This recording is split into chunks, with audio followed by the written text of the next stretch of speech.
This is Bobi Wine, an opposition leader and one of Uganda's biggest musicians, a self-styled ghetto president.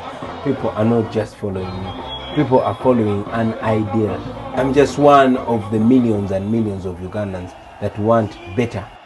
Today he dons the revolutionary beret, hoping to turn his social message into a political movement that can take power. His support base is Uganda's youth.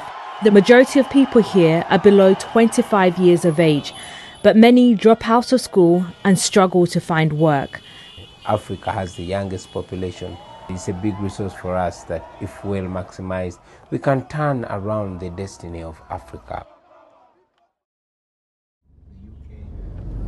As Bobi Wine, it is only my talent that got me here, but I was educated from Makerere University. I graduated in 2003 and never got a job. Okay? I only resorted to my talent singing on the street and singing on the roadside to get paid.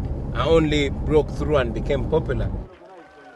Yoweri Museveni is sworn in for what he insists will be a different kind of leadership.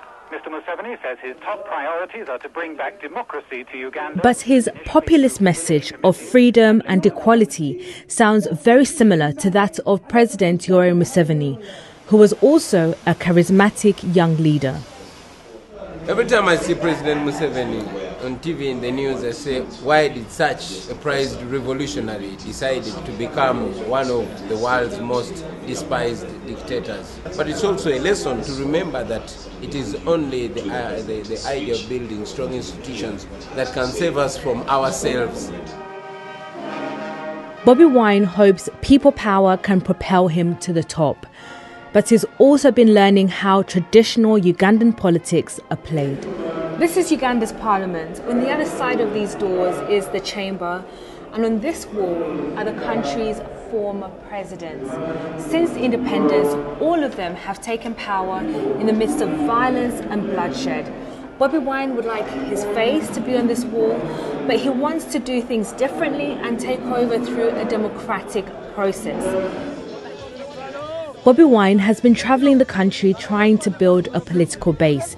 He's been arrested while campaigning and says he's constantly harassed. I used to be so free. I never used to be beaten or arrested for no reason. I never used to fear for my life. But like I said, any day could be my last day. So I miss my old life. I miss my freedom. 3 decades in power, but President Museveni is not taking anything for granted. It's 18 months away from the next election, but he's already campaigning. Dressed in military uniform, he says people only vote for Bobi Wine because he's a singer, and he should go back to singing in the clubs. Music is still the backbone of Bobi Wine's politics. He regularly visits Western capitals to perform and meet politicians there.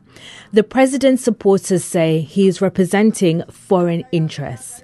If there's any agent of the West, that is Museveni. Right from the day he came, he's using borrowed money to oppress our people. He's using borrowed money to even enrich himself. And yes, he's an agent of modern-day colonialism.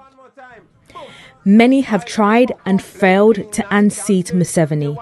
His latest challenger needs to convince Ugandans he is the leader they need in order to bring a democratic change.